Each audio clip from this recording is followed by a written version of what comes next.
Sinasabing ang tadhana ay isang mapaglarong sining, isang obra na ipinipinta gamit ang uling sa isang puting canvas.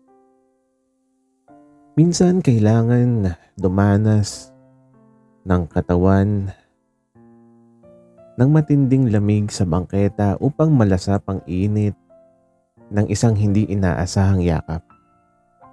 Ang pag-ibig ay hindi laging matatagpuan sa loob ng mga katedral o sa ilalim ng liwanag ng buwan. Kung minsan, ito ay nakatago sa ilalim ng gusot na buhok, amoy ng ulan, at sa mga matang pagod na sa pagtingala sa mga bituin.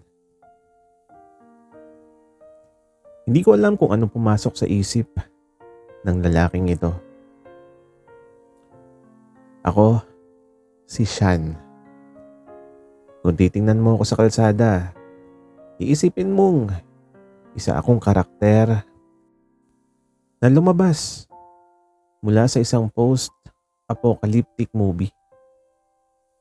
Gusot ang damit, may uling sa pisngi, at ang sapatos ko ay naghihingalo na.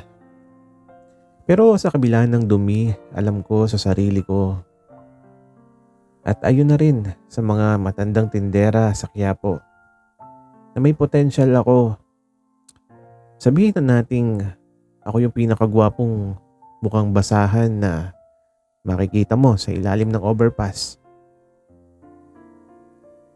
Isang gabi habang nakasilong ako sa tapat ng isang mamahaling restaurant dahil sa malakas na ulan,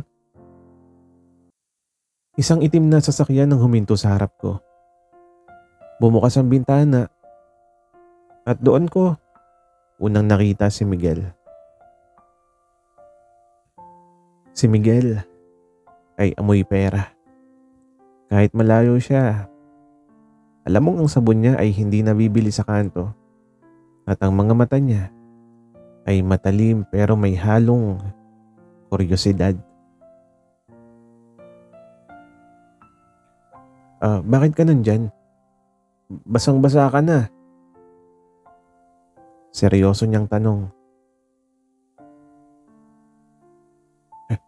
Kailangan namang mag-check-in ako sa hotel. Boss, wala akong card.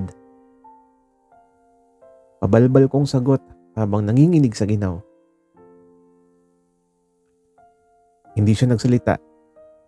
Lumabas siya ng sasakyan, bit-bit ang isang payong. Akala ko bibigyan niya ako ng barya. Akala ko pakakainin niya lang ako, pero laking gulat ko nang hawakan niya yung braso ko. Ang init ng palad niya ay parang kuryenteng gumapang sa balat ko.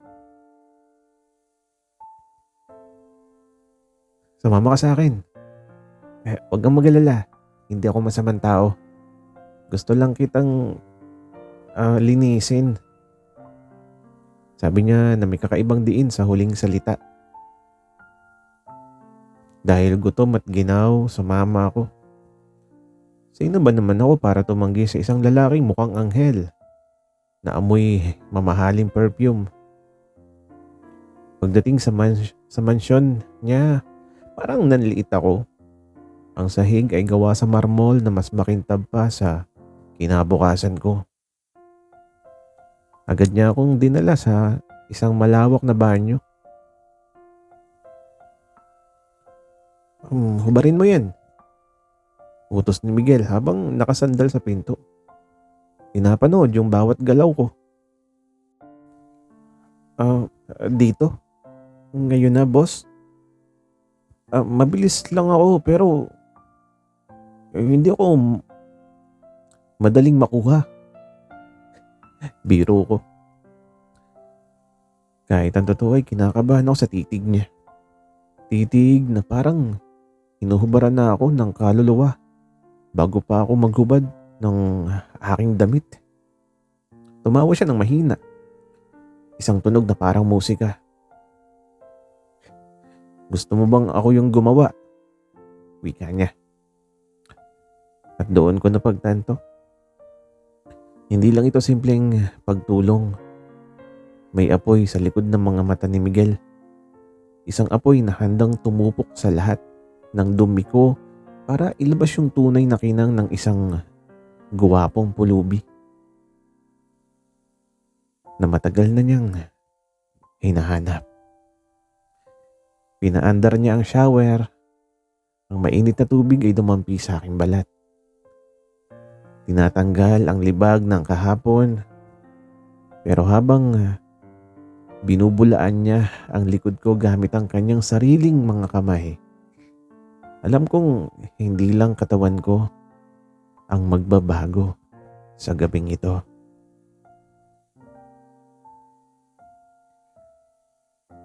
Matapos ang pagligong yun na parang natanggal ng 10 taong kamalasan sa katawan ko, doon ko lang naramdaman ang tunay na kaibahan ng mundo namin. Habang pinatutuyo ni Miguel yung buhok ko gamit ang isang malambot na puting tuwalya, hindi ko maiwasang mapatingin sa salamin. Sabi ko na nga ba, sayang yung ganitong mukha kung sa kalsada lang matutulog. Wika ni Miguel habang nakatitig sa mukha ko. Ang dating siyan na ulingin ngayon ay amoy lavender at sandalwood, at binigyan niya ako ng isang set ng silk na pajama. Ang dula sa balat, parang haplos ng hangin.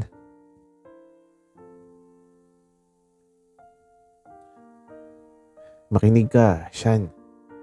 Seryosong sabi ni Miguel habang pinaupo ako sa kama niya. Isang kama na mas malaki pa sa tinitirahan kong kariton noon. Dito ka lang sa loob ng kwartong ito. Walang pwedeng makaalam na nandito ka. Ang mga katulong, ang mga magulang ko na bibisita bukas, kailangang manatili kang sekreto, ha? Wika niya. Bakit boss? Ano ako? Kidnap for ransom? Biro ko sa bahiga ng patihaya. Ang sarap ng foam. At sabi ko pa, o baka naman, trophy mo ako.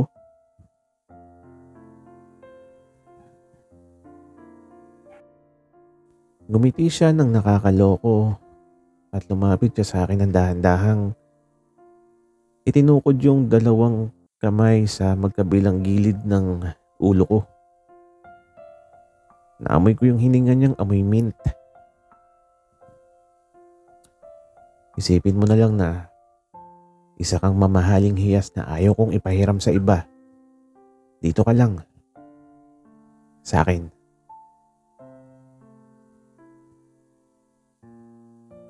Kinabukasan, doon na nagsimula yung kalbaryo ng isang guwapong pulubi. Akala ko, relax lang, pero ang hirap palang magtago sa bahay na parang palasyo.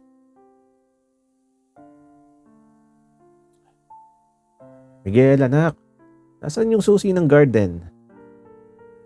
Boses ng mami niya mula sa hallway. Dyan lang, ma. Ma, huwag kang papasok. Nagbibihis ako. Wika ni Miguel habang mabilis akong tinulak sa loob ng walk-in closet. Aray, boss, yung siko ko. Reklamo ko habang siksik sa pagitan ng mga mamahaling coat niya. Manahimik ka, Shan. Kapag nahuli ka nila, ipapakulong kita sa salang pagnanakaw ng puso ko. Banat niya bago isara yung pinto ng closet. Muntik na ako mabulunan sa sarili kong laway. Corny sana pero bakit kinilig ako? At sa loob ng closet habang madilim, doon ko napagtanto na masarap din pala yung buhay na tago. Walang maingay na busina ng bus, Walang nanguhuli ng mga palaboy. Ang tanging problema ko lang ay kung paano hindi hihilik ng malakas habang nagtatago sa ilalim ng mga damit ni Miguel. Nang makalis ang mami niya, binuksan ni Miguel ang closet. Pagod siya pero nang makita niya akong nakasuot ng isa sa mga shades niya habang kumakain ng nakatagong biskwit, natawa siya. Ang kapal din talaga ng mukha mo, no? Sabi niya pero hinawakan niya yung pisngi ko. Sabi mo boss, feel at home ako. Oh, eto, feel na feel ko na. Sagot ko naman. Hinila niya ako palabas at pinaupo sa kandungan niya. At doon sa gitna ng katahimikan ng mansyon, naramdaman ko yung kakaibang kuryente. Ang isang anak mayaman at isang dating pulubi. Naglalapit na ang mga mundo para sa paraang hindi akalain ng sino man. Walang selos dahil wala namang ibang nakakakita sa amin. Sa 4 na sulok ng kwarto na yun, ako lang ang hari niya. At siya ang tanging mundo ko.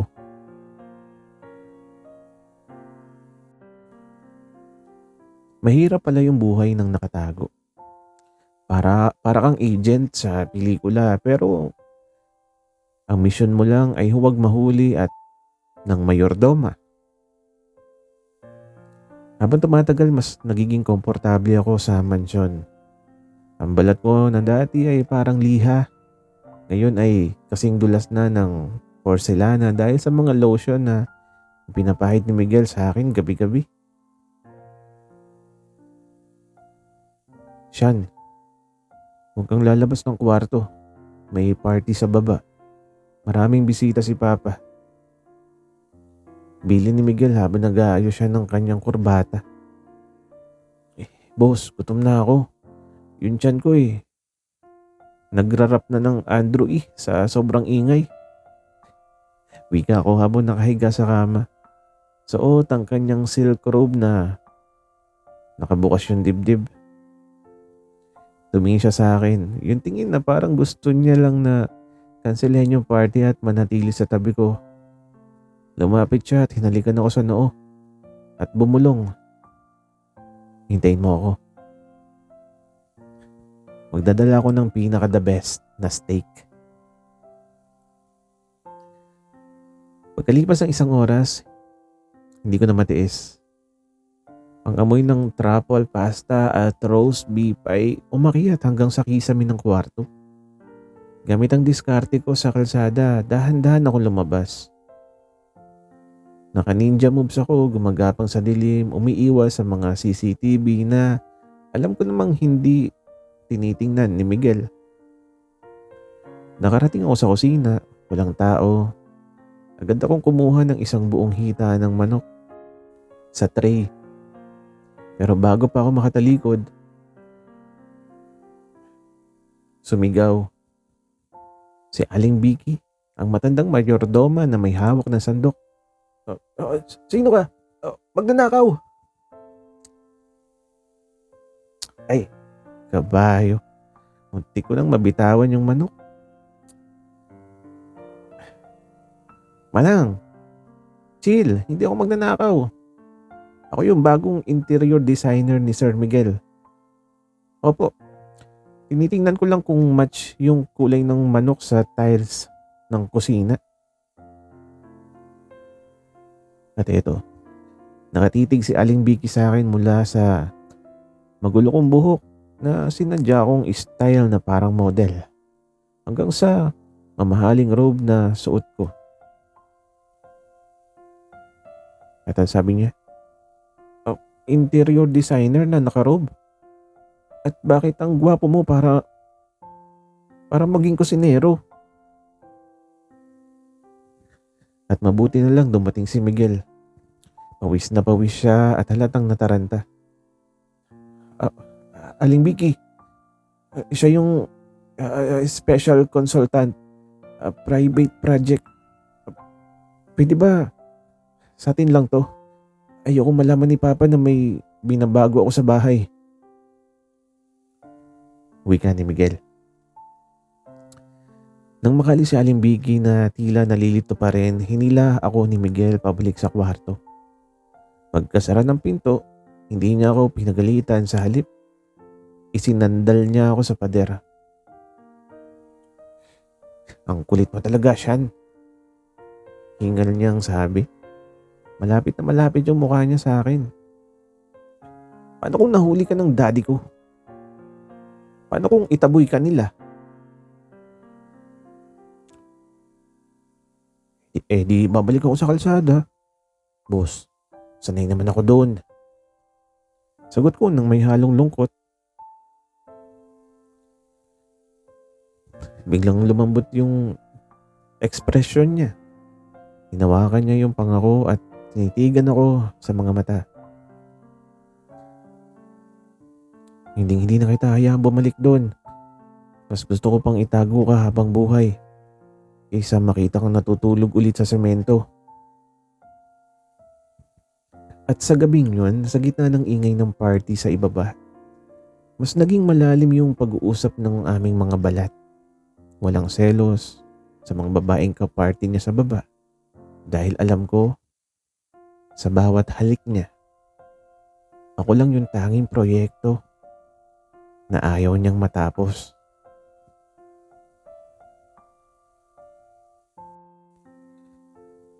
Ang sabi nila, ang sikreto parang utot. Gaano mo man pigilan, lalabas. At lalabas ang amoy nito.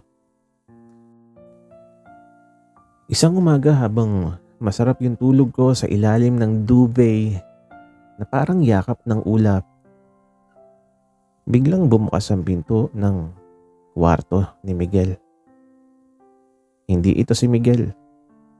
Ang yabag ng paa ay mabigat, seryoso, at amoy expensive cigars.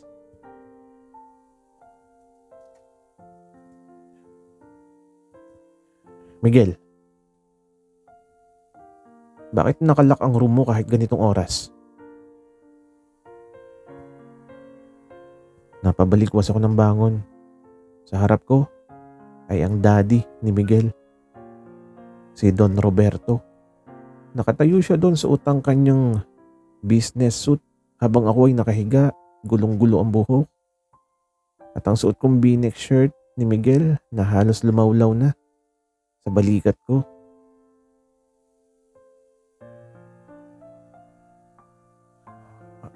Sino ka? Gulat na tanong ng papa ni Miguel. Sa kaba ko. Muntik na akong mag-split sa kama. Pero dahil lumaki ako sa kalsada, mabilis yung utak ko sa palusot. Hello po sir.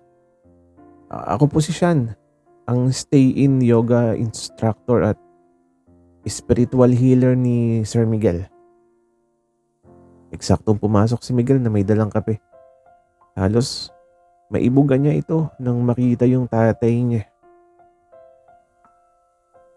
Yoga instructor? Kunot noong tanong ni Don Roberto.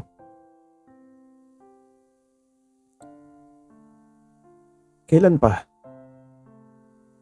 Kailan pa nagkaroon ng care spiritually si Miguel? Since I felt stressed, Dad. Mabilis na sagot ni Miguel habang kinikindatan ako. Si Sean ay expert sa internal alignment. Very private yung session namin kaya laging nakalock yung pinto. Wika pa ni Miguel. Tiningnan ako ni Don Roberto mula ulo hanggang paa. He looks more like a ramp model than a healer. Make sure na he delivers result. You look glowing, distracted lately. Wika ng papa ni Miguel. Nang makalis ang Don, sabay kaming napabugan ng hangin ni Miguel. Nagkatingin kami at biglang humagalpak ng tawa. Yoga instructor ha? Panunokso ni Miguel habang nilalapitan ako sa kama. Tinanggal niya yung kurbata niya at itinapon sa sahig. O sige nga, i-align mo yung internal ko. O boss, trabaho muna bago landi. Biro ko pero hindi ako lumayo. Naging laro namin ng pagpapanggap sa tuwing may kakatok. Bigla akong magpo-post ng lotus position o kaya downward dog habang si Miguel ay nagkukunwaring nag-meditate. Pero sa likod ng mga tawa at biro, may lalim na ang bawat hawak niya sa akin.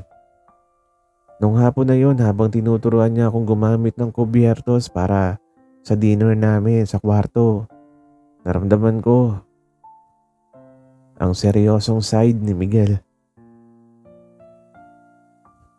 Shan, hindi kita itinago dahil kinakahiya kita. Bulong niya habang ginagabayan yung kamay ko sa paghiwa ng steak. Tinago kita dahil sa labas ng kwartong ito, puro plastic ang tao. Dito sa piling mo, nararamdaman kong totoo ako. Kahit na sa papel, pulubi ka at ako yung mayaman. Sa puso ko, ikaw yung nagmamay-ari ng lahat.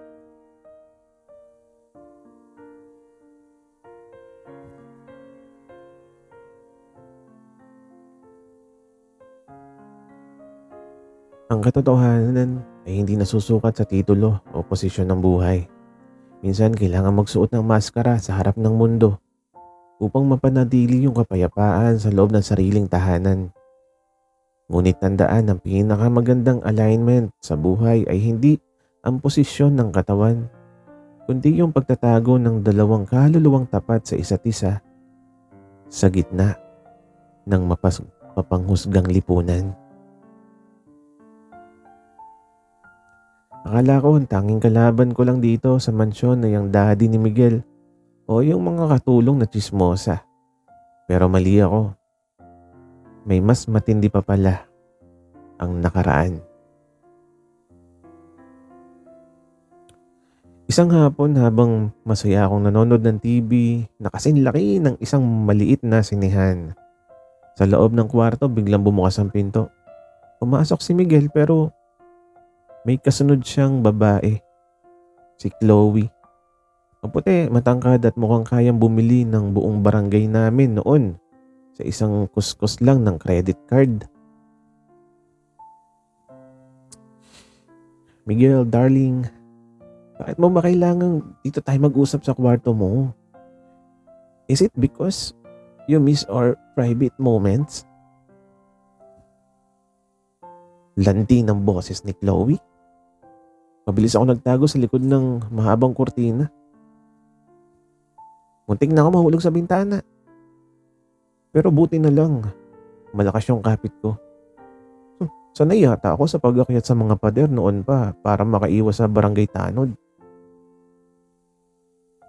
Nakasilip ako ng konti. Nakikita ko si Chloe na umupo sa kama. Sa kama namin ni Miguel. At nagsimulang magtanggal ng kanyang heels. Chloe, I told you, tapos na tayo. I'm busy with a special project. Seryosong sabi ni Miguel. Oh please, what project? Is it more important than me? At hinawakan ni Chloe yung braso ni Miguel. Sa sobrang inis ko, hindi ko sinasadyang maapakan ang buntot ng pusa ni Miguel na si Bingsu na nandun din pala sa likod ng kurtina. Meow! Oh my God, natatawa ako. Wait lang. What was that? Gulat na tanong ni Chloe. Ang arte. Ringtone ko yun. Very naturalistic. Palusot ni Miguel. Habang pinapawisan na siya. Chloe, you need to leave. My yoga instructor is coming for a session. Yoga? Since when you did have an instructor who stays in your room? At hinalungkat ni Chloe ang paligid at nakita ang isang pirasong tsinelas ko sa ilalim ng sofa. Isang hamak na tsinelas na may tatak pang Rambo. Whose cheap sleepers this, Miguel? Don't tell me you're dating a construction worker. Ang arte, nakakainis. Arte ni Chloe, sarap sakalin. Sa halip na mahiya, kinuha ni Miguel ang tsinelas ko at tiningnan ito ng may ngiti.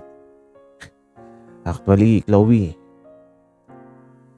that's a collector item, very vintage. And yes, it belongs to someone far more interesting than anyone I ever met. Now, please, leave. Nang lumabas si Chloe, napadabog ang lakad. Lumabas ako sa kortina na parang ninja. Boss, vintage pala yung tsinelas ko ha. Pwede ko na bang ibenta to sa auction? Biro ko. Kahit ang totoo ay kinikilig ako sa pagtatanggol niya. Lumapit si Miguel sa akin. Hinila yung bewang ko at isinandal ako sa bintana. Ang init ng katawan niya ay tumatagos sa manipis kong suot. Hindi mo kailangan magselos, Sean. Wala silang panama sa gwapong pulubing nagnakaw ng buhay ko. Wika niya. Ay, sino bang nagsabing nagsiselos ako? Nainitan lang ako sa likod ng kortina, no? Sagot ko. Pero hinalikan niya ako. Isang halik na mas matamis pa sa kahit anong pagkaing nakain ko sa kalsada. Sa pagkakataong yun, naramdaman ko na kahit itago pa ako sa loob ng closet, habang buhay, basta siya yung kasama ko, hindi ako maghahanap ng labasan. Ang nakaraan ay parang lumang alikabok. Kahit gaano mo linisin, may susulpot at susulpot pa rin. Ngunit ang tunay na pag-ibig ay hindi natitinag ng mga branded na nakaraan. Kung ang kasalukuyan mo ay puno ng katapatan, hindi mahalaga kung ang tsinelas mo ay Rambo o Gucci. Basta yung taong naglalakad sa tabi mo ay handang panindigan yung bawat takbang nyo patungo sa bukas. Dumating yung sandaling kinatatakutan naming dalawa isang gabi habang nag-e-enjoy kami ni Miguel sa isang midnight snack. Sa gitna ng kanyang kwarto, nakalatag ang kumot sa sahig, may pizza at tawanan at biglang bumukas ang pinto. Hindi lang ang daddy niya ang pumasok. Kasama nito yung mami niya, si Aling Vicky at si Chloe na may mapanuring mata. Miguel, enough. Enough of this nonsense. Sigaw ni Don Roberto. We know someone is living here. At hindi siya yoga instructor. Napatigil ako sa pagmuya ng pepperoni. Tumingin ako kay Miguel. Ito na yun, ang katapusan ng aking staycation sa paraiso. Tumayo si Miguel. Hindi siya nag-atubili. Hinawakan niya yung kamay ko at hinila ako para tumayo sa tabi niya. Dad, Mom, this is Sean. Matapang niyang pahayag. He was a beggar. I found it in the rain. But more than that, he is the person who made this house feel like a home. Wika ni Miguel. Grabe yung English . A beggar, Miguel? Are you out of your mind? Sigaw ni Chloe. Mas mabuti ng beggar na tapat kaysa sa mga taong branded nga pero hungkag ang kaluluwa. Banat ko. Hindi ko na napigilan . Ang dating siya na palaban sa kalsada lumabas na. Hindi ko hinihingi ang mansyong ito. Ang hinihingi ko lang yung pagkakataong makilala. At si Miguel, ang nagbigay nun sa akin. Wika ko pa. Imbes na magalit yung mami ni Miguel ay dahan-dahang lumapit. Hinawakan niya yung pisngi ko na ngayon ay makinis na. He has the eye of someone who has been the world cruelty yet chased to be kind. Miguel, if he is who you want, then he stays but no more hiding. He will enter through the front door from now on. Wika ng mami ni Miguel. Hindi naging madali pero dahil walang selos at walang iwanan, naging bahagi ako ng pamilya. Siyempre, hindi mawawala yung kulit. Ngayon, hindi na ako nagtatago sa closet pero minsan, kapag gusto naming magsolo ni Miguel, ako pa rin yung nag-aaya. Boss, doon tayo sa loob ng closet. Mas masikip, mas masaya. Biro ko habang kinikindatan siya sa harap ng hapagkainan. Siyan, kumain na tayo. Natatawang saway ni Miguel habang ang daddy niya ay napapailing na lang sa modernong hirit ko. Wala nang taguan. Ang gwapong pulubi ay isa ng ganap na prinsipe ng mansyon. Hindi dahil sa pera ni Miguel, kundi dahil sa pag-ibig na naglinis sa lahat ng dumi ng aking nakaraan. Ang pag-ibig ay isang mahiwagang alchemy. Kaya nitong gawing ginto ang tanso at gawing tahanan ng isang banyagang silid. Sa huli, hindi ang ating pinanggalingan ng nakatakda ng ating patutunguhan, kundi yung mga kamay na handang humawak sa atin kapag ang mundo ay tumatalikod na. Ang bawat mantsa ay may kwento. Ang bawat kwento, gaano man kapait ang simula, ay karapat-dapat sa isang matamis at marangal na pagtatapos. Sana'y nagustuhan nyo ang aming kwento. Maraming salamat sa inyong pakikinig.